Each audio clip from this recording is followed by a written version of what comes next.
ನಿಷೇಧಿಸಿರುವಂಥ ಕ್ರಿಮಿಕೀಟನಾಶಕಗಳು ಹಣ್ಣು ತರಕಾರಿಗೆ ವ್ಯಾಪಕ ಬಳಕೆ ಆಗ್ತಿದೆ. ಅಂಗಡಿಗಳಲ್ಲಿ ಭರ್ಜರಿಯಾಗಿ ಮಾರಾಟ ಆಗ್ತಿದೆ. ಇದು ನಮ್ಮ ತೋಟಗಾರಿಕಾ ಕೃಷಿ ಇಲಾಖೆಯವರಿಗೆ ಗೊತ್ತೇ ಇಲ್ವಾ? ಅವರೇನು ಕತ್ತೆ ಕಾಯ್ತಾ ಇದ್ದಾರಾ? ಇದನ್ನ ತಿಳ್ಕೊಳ್ಳಲು ನಾವೊಂದು ರಹಸ್ಯ ಕಾರ್ಯಾಚರಣೆ ಮಾಡಿದ್ವಿ. ಆ ರಹಸ್ಯ ಕಾರ್ಯಾಚರಣೆಯ ರಿಸಲ್ಟ್ ಏನಾಯ್ತು ಅಂತ ಹೇಳ್ತೀನಿ, ಬನ್ನಿ.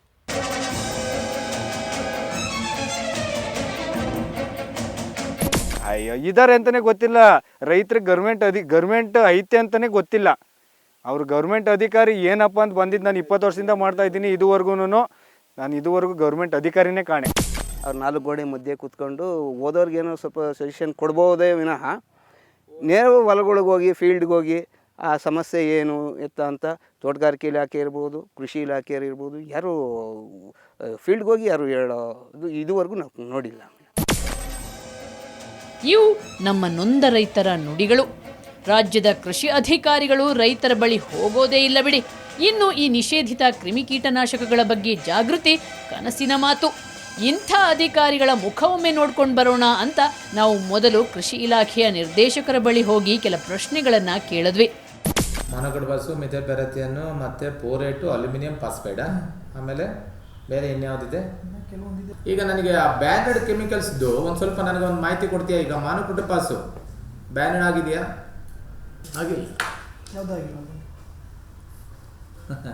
ಅದಕ್ಕೋಸ್ಕರನೇ, ಯಾಕಂದರೆ ನಾನೇ ಕೊಡ್ತಾ ಇದ್ದೀನಿ. ಇದು ಕೇಳಿದ್ರ? ಕೃಷಿ ಇಲಾಖೆಯ ನಿರ್ದೇಶಕರೊಬ್ಬರಿಗೆ ಯಾವ ಯಾವ ಕ್ರಿಮಿಕೀಟನಾಶಕಗಳು ಬ್ಯಾನ್ ಆಗಿವೆ ಅಂತಲೇ ಗೊತ್ತಿಲ್ಲ. ಇನ್ನು ಇವರು ರೈತರಿಗೆ ಏನು ಮಾಹಿತಿ ಕೊಡ್ತಾರೆ ಹೇಳಿ? ಇನ್ನು ಕಿರಿಯ ಅಧಿಕಾರಿಗಳ ಕತೆ ಕೇಳಲೇಬೇಡಿ. ಈಗ ಕೆಲವೆಲ್ಲ ಇದಿದೆಯಲ್ಲ, ಈಗ ಆ ಕಡೆ ಕಾಸರಗೋಡು ಕಡೆ ಹೊಡೆದ್ರಲ್ಲ ಇದು ಎಂಡೋಸಲ್ಫಾನು, ಆ ಥರ ಎಲ್ಲ ಪ್ರಾಬ್ಲಮ್ಸ್ ಆಗಿದ್ದರೆ ಬರ್ತದೆ ಎಂಡೋಸಲ್ಫಾನ್ ಅವೆಲ್ಲ. ಅವು ಪ್ರಾಬ್ಲಮ್ ಕ್ರಿಯೇಟ್ ಮಾಡಿದ್ರೆ ಅವಾಗ ನಮಗೆ ಬ್ಯಾನ್ ಅಂತ ಗೊತ್ತಾಗ್ತದೆ. ಈಗ ಮಾಮೂಲಿ ಈಗ ಈ DDT, ಲ್ಯಾನೇಟು ಇವೆಲ್ಲ ಬ್ಯಾಂಡು, ಅವೆಲ್ಲ ನಮ್ಗೆ ಕಾಮನಾಗಿ ಗೊತ್ತು. ಬಟ್ ಅವು ಬಿಟ್ಟು ಬೇರೆ ಏನಾದ್ರು ಇವು ನಮ್ಮ ರೈತರು ತೊಗೊಂಡೋಗೋದು ಬ್ಯಾನ್ ಅಂತ ನಮ್ಗೆ ಗೊತ್ತಿಲ್ಲ. ಇವರು ಇನ್ನೂ ಎಂಡೋಸಲ್ಫಾನ್ DDT ಬ್ಯಾನಲ್ಲೇ ಇದ್ದಾರೆ.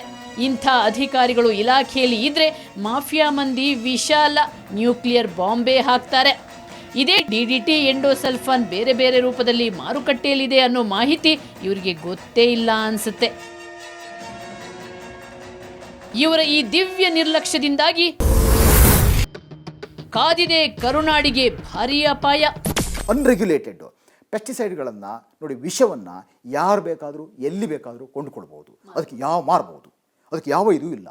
ಸೊ ಒಂದು ವಿಷವನ್ನು ಮಾರಾಟ ಮಾಡೋದೆ ಈಗ ಆ್ಯಸಿಡ್ ಮಾರೋದ್ರ ಬಗ್ಗೆ ಹೇಳ್ತೀವಿ. ಆ್ಯಸಿಡ್ ಅಟ್ಯಾಕ್ ಎಲ್ಲ ಆದಾಗ ಆ್ಯಸಿಡ್ ಮಾರೋದು ಹೇಗೆ, ಯಾರು ಮಾರಬೇಕು, ಎಲ್ಲಿ ಮಾರಬೇಕು, ಹೇಗೆ ಅಂತ ಒಂದು ರಿಸ್ಟ್ರಿಕ್ಷನ್ ಇರ್ತಕ್ಕಂಥದ್ದು. ಏಕೆಂದರೆ ಈಗ ಸೈನೈಡನ್ನು ಯಾರು ಬೇಕಾದ್ರೂ ಮಾರ್ಬೋದಾ, ಎಲ್ಲಿ ಬೇಕಾದರೂ ಮಾರ್ಬೋದಾ? ಬ್ಯಾಕ್ಟೀರಿಯಾ ಯಾವುದೋ ಕಂಟಾಮಿನೇಷನ್ ಇದಿರ್ತದೆ, ಯಾವುದೋ ಪ್ಯಾಥೋಜನ್ಸ್ ಇದ್ದಾವೆ ವೈರಲ್ ಆರು ಬ್ಯಾಕ್ಟೀರಿಯಲ್ ಪ್ಯಾಥೋಜನ್ಸ್, ಅದನ್ನು ಯಾರು ಬೇಕಾದ್ರೂ ತೊಗೊಳ್ಬೋದಾ? ಕಲ್ಚರು ಯಾರು ಬೇರೆ ತೊಗೊಂಡು ಯಾವುದೋ ಒಂದು ನೀರಿನ ಟ್ಯಾಂಕಿಗೆ ಹಾಕಿದ್ರು ಏನಾಗ್ತದೆ ಸಮಸ್ಯೆ? ಸೊ ಈ ವಿಷಯಗಳನ್ನು ಹ್ಯಾಂಡಲ್ ಮಾಡೋದು ಹೇಗೆ? ನಮ್ಮ ದೇಶ ವಿಷವನ್ನು ಭಾಳ ಕ್ಯಾಶುವಲಾಗಿ ಹ್ಯಾಂಡಲ್ ಮಾಡುತ್ತೆ. ವಿಷವನ್ನು ಎಲ್ಲಿ ಬೇಕಾದರೂ ಕೊಂಡು ಹೇಗೆ ಬೇಕಾದರೂ ಹಾಕಿ ಅದನ್ನು ಮತ್ತೆ ಎಲ್ಲಿ ಬೇಕಾದರೂ ಹರಿದು ಹಂಚಬಹುದು. ಆ ವ್ಯವಸ್ಥೆ ಇರ್ತಕ್ಕಂಥದ್ದು. ಮಾಫಿಯಾಕ್ಕೆ ರಾಜಕಾರಣಿಗಳ ಬೆಂಬಲ. ಇವುಗಳೆಲ್ಲಾನು ಮಾಡೋವಂಥವ್ರು ಯಾವುದಾದ್ರೂ ಒಂದು ಪಕ್ಷದ ಸಹಾಯವನ್ನು ತಗೊಂಡೇ ಮಾಡ್ತಾ ಇರೋವಂಥದ್ದು ಕೂಡ ಸತ್ಯವಾದ ವಿಷಯ. ಇದು ನಮ್ಮ ರಾಜಕಾರಣಿಗಳಿಗಿರ್ಬೋದು, ಡಿಪಾರ್ಟ್ಮೆಂಟ್ಗಳಿಗಿರ್ಬೋದು, ಇದು ಅರ್ಥ ಆಗದೆ ಇರೋ ವಿಷಯ ಏನಲ್ಲ. ಟೋಟಲಾಗಿ ಇದೆಲ್ಲನೂ ನಿಲ್ಲಿಸ್ಬೇಕು ಅಂತ ಹೇಳಿದ್ರೆ ಮೊದಲು ಇವನಿಗೆ ಮನುಷ್ಯ ಹೃದಯ ಬೇಕಾಗುತ್ತೆ.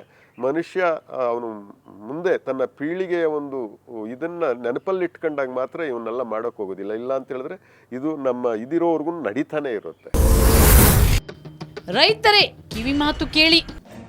ಇದು ನಮ್ಮ ಸಂಪದ್ಭರಿತ ಭೂಮಿಗೆ ವಿಷ ಸುರಿದು ನಮ್ಮನ್ನು ಸರ್ವನಾಶ ಮಾಡಲು ವಿದೇಶಿ ಬಹುರಾಷ್ಟ್ರೀಯ ಕಂಪನಿಗಳು ಮಾಡುತ್ತಿರೋ ಭಾರೀ ಷಡ್ಯಂತ್ರ. ಅಷ್ಟೇ ಅಲ್ಲ, ನಮ್ಮ ರೈತರ ಬೆಳೆಗಳು ವಿಷಕಾರಿ ಅಂತ ಅದಕ್ಕೆ ಬೆಲೆ ಸಿಗದಿರಲಿ ಅನ್ನೋ ಕಾರಣಕ್ಕೋಸ್ಕರ ಮಾಡಿರೋ ಕುತಂತ್ರ. ಈ ಕುತಂತ್ರಕ್ಕೆ ನಮ್ಮ ನಾಡಿನ ಕೆಲ ಸ್ವಾರ್ಥಿಗಳು ಬೆಂಬಲ ಕೊಟ್ಟು ರೈತರನ್ನ ಬಲಿ ಪಡೆಯುತ್ತಿದ್ದಾರೆ. ಅಷ್ಟೇ ಅಲ್ಲ, ನಮ್ಮ ಮುಂದಿನ ಪೀಳಿಗೆಯ ಭವಿಷ್ಯವನ್ನೇ ಮಟಾಶ್ ಮಾಡ್ತಿದ್ದಾರೆ.